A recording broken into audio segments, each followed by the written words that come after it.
So, if you are currently trying to figure out your life's purpose, psychological research actually suggests you should, well, stop thinking about it immediately. Yeah, I know it sounds completely counterintuitive, but the data is unequivocal here. Right. Like the harder you think, the further away your why actually gets. Exactly. Introspection, I mean, when it's done in isolation, is practically useless for finding purpose. Wow.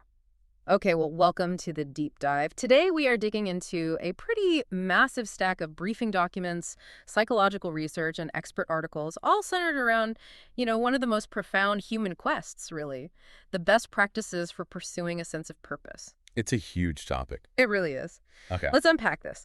Our mission today is to basically deconstruct what the sources call the revelation myth. We're going to give you, the listener, practical tools to map out your own journey and really prove why finding your purpose isn't like some sudden discovery at all. It's a meticulous craft. Yeah. I think a lot of you listening might be like, prepping for a major life transition, or maybe you're just feeling totally overwhelmed by the intense modern pressure of figuring out your ultimate life's work. Yeah, and it is a massive amount of pressure. But the reassuring thing here is that the sources all point to a scientifically backed reality.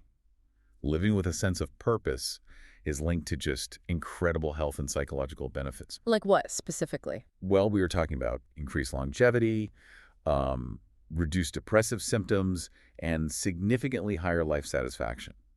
Neurologically speaking, having a purpose actually lowers your baseline cortisol levels. Oh, wow. So it's biological. Totally. It acts as a chemical stabilizer during adversity. Yeah.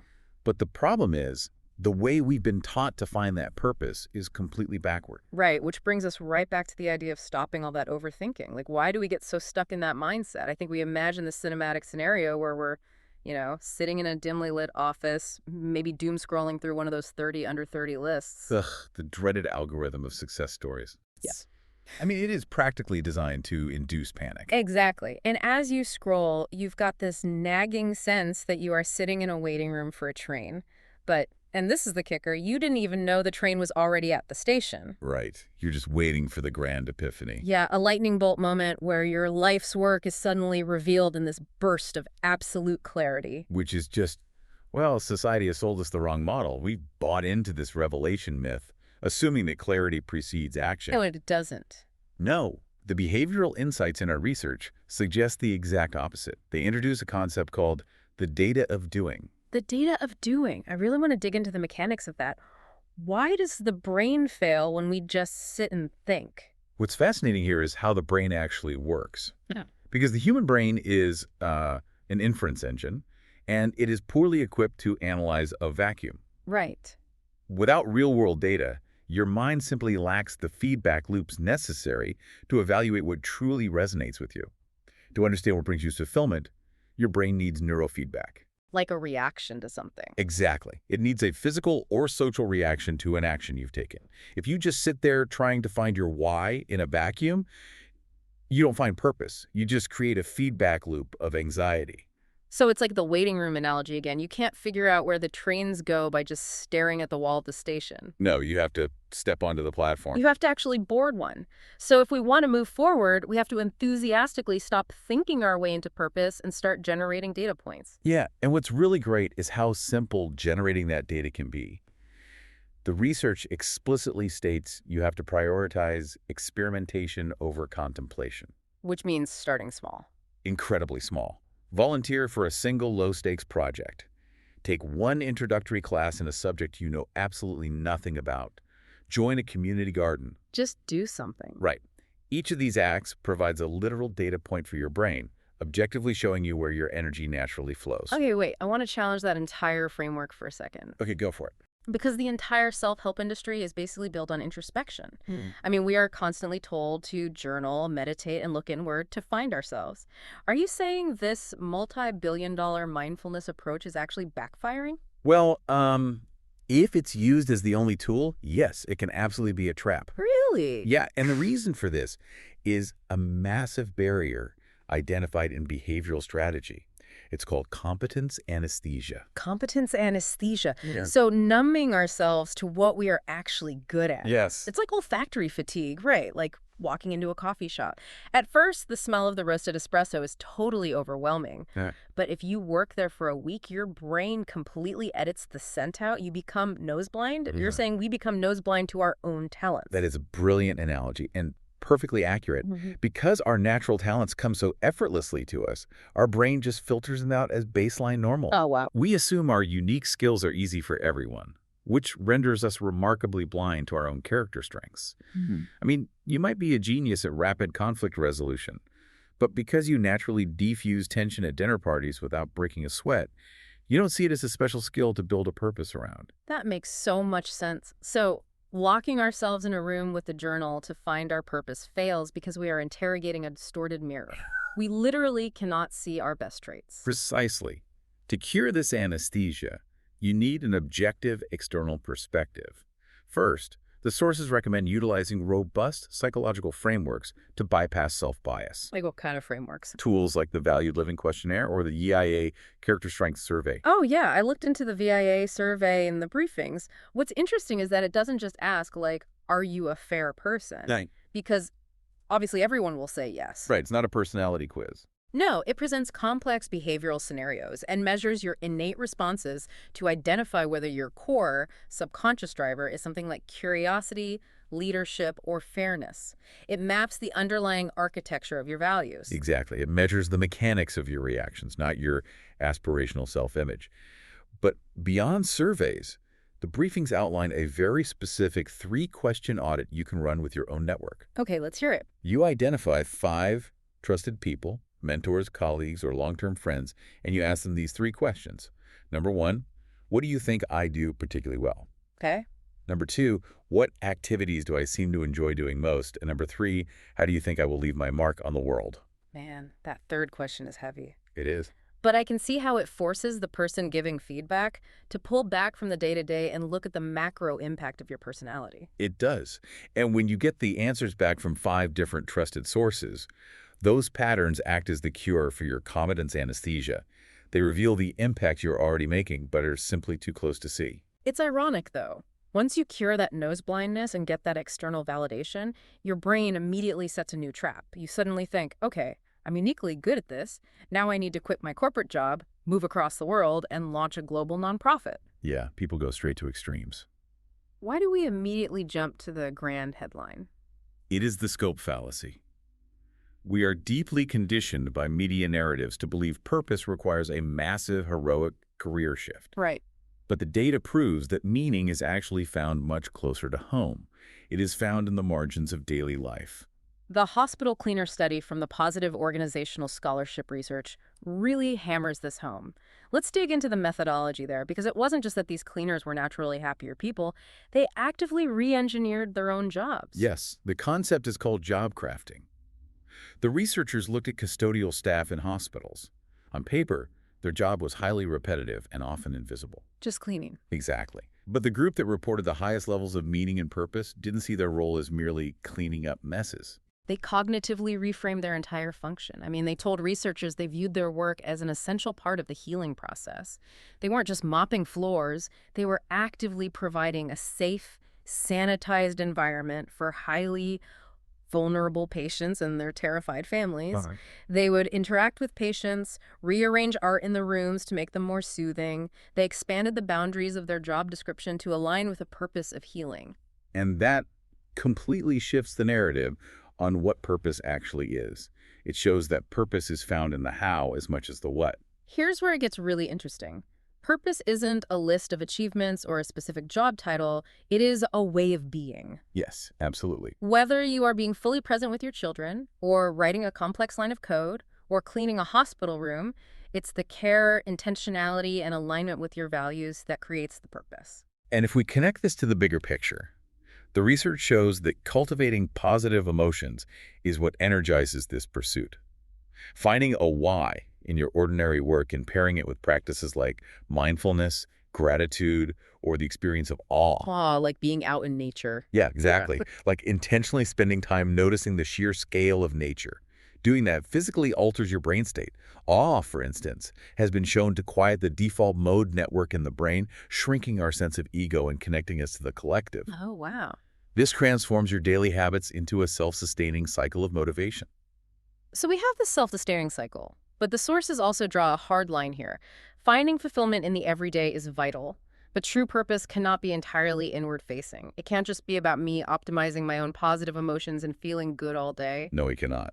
It The is sources refer to this as the contribution requirement. the attribution requirement. Yeah. Purpose lives at the exact intersection of your unique skills, which we've now identified by curing our nose blindness, and a cause that is larger than yourself. Humans have an evolutionary pro-social mandate. We're wired to contribute to the tribe. And if you are listening to this and struggling to figure out what that larger cause might be, there is an exercise in the research called the magic wand. You simply ask yourself, if I could wave a magic wand and instantly change one thing about my community or the world, what would it be? What's brilliant about that exercise is how it bypasses the prefrontal cortex's obsession with constraints. Because normally we just focus on why we can't do things. Right. Usually when we think about helping the world, we immediately think about our lack of time, money, or influence. The magic wand removes the logistics and isolates the emotional resonance. What actually makes you angry? What injustice breaks your heart? But you can't just stop at the daydream. The key to the magic wand exercise is what the sources call the immediate bias toward action.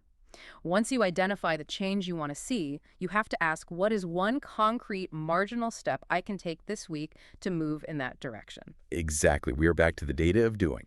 You have to physically bridge your values with the needs of others through action, however small.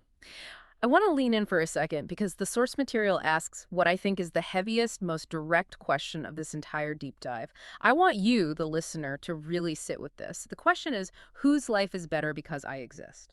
It is a profound question. It really is. Right. It anchors all of these abstract values into Oh. concrete reality. True purpose demands that pro-social bridge. Whether it is mentoring a junior colleague, advocating for local policy change, or just consistently bringing kindness to your daily interactions, that contribution element is the non-negotiable engine for long-term fulfillment. Whose life is better because I exist? Okay, so let's say you've done the heavy lifting. You've cured your competence anesthesia. You've engaged in job crafting to find meaning in the everyday, and you are actively contributing to others. You are on the path. Are you locked into this specific purpose forever? Because honestly, the idea of a lifelong contract sounds exhausting. It does sound exhausting, which is why it's a huge relief that the research explicitly states purpose is dynamic. It is not a life sentence. The sources refer to this as the evolution calls, right? Yes.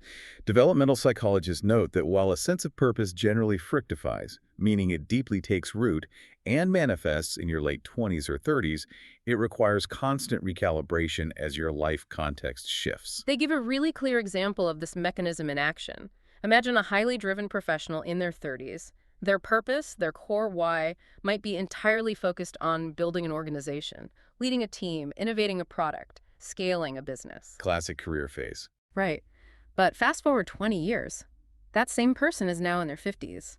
They might be an empty nester. Their energy levels, financial needs, and worldview have completely changed. That original purpose of building an empire might naturally shift entirely towards something like localized mentorship or community activism. And that shift is biologically and psychologically healthy. Adapting your purpose to fit your current life stage doesn't mean you have failed at your original purpose. It means you are successfully evolving.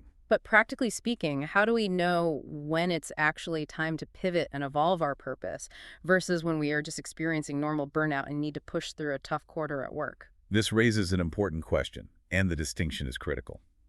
To figure out if it's time to pivot, the sources introduce a cognitive visualization tool called the best possible self. I'm imagining this is where you project yourself into the future, like picturing yourself at 60. But are you supposed to be picturing your job title or something deeper? Something much deeper. You close your eyes and imagine yourself a decade or two down the line. You ask yourself 3 things about that future version of you. What are you doing? What is important to you in that moment? And most importantly, why do you care about those things? The why. Yes. The answers to the why, those underlying caring reasons, are your true north. So the tool forces you to isolate the why from the what. Precisely.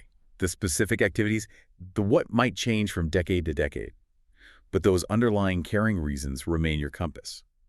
If your current daily activities are no longer serving those deep, future-proof caring reasons, it isn't just a tough week at work. it is a fundamental misalignment. That is when you know it is time to pivot. You are basically adjusting the sails, not changing the ultimate destination. Beautifully put. Well, we have covered a tremendous amount of ground today. Let's do a quick synthesis of this actionable journey. If you want to pursue purpose effectively, you have to realize that clarity follows action. Stop staring at the wall in the waiting room and start gathering the data of doing. Exactly. Start small. Right, you need to cure your nose blindness to your own talents by asking trusted friends for objective feedback on your strengths. Find the magic in the mundane through job crafting, just like those hospital cleaners who recognize themselves as healers. Meet the contribution requirement by asking whose life is better because you exist. And finally, utilize the evolution clause, giving yourself the grace to allow your purpose to change as you grow. It truly is a self-sustaining cycle of reflection, feedback, and deliberate action. And to you, the learner, listening right now, this deep dive is only valuable if you actively generate a data point today. Don't just absorb this and go back to scrolling your feed. Look at your schedule right now. Find one small, low-stakes experiment you can run. Send an email to one of those 5 friends asking for feedback. Or simply take 10 seconds to mentally reframe the why behind the very next task you have to do today. And as you start running those experiments, I want to leave you with one final, lingering thought to mull over. Lay it on us. The sources we explored talk extensively about aligning your purpose with your core values and the needs of your community. It is a deeply pro-social endeavor. But what happens if, as your purpose naturally evolves in your 40s or 50s, it begins to actively conflict with the expectations of the very community that helped you discover it in the first place? When your purpose outgrows your environment, do you change your purpose or do you change your world? Man, that is a brilliant and heavy question to sit with. And honestly, it is the exact kind of question you can only answer when you stop waiting for the lightning bolt and finally step onto the platform to catch your train.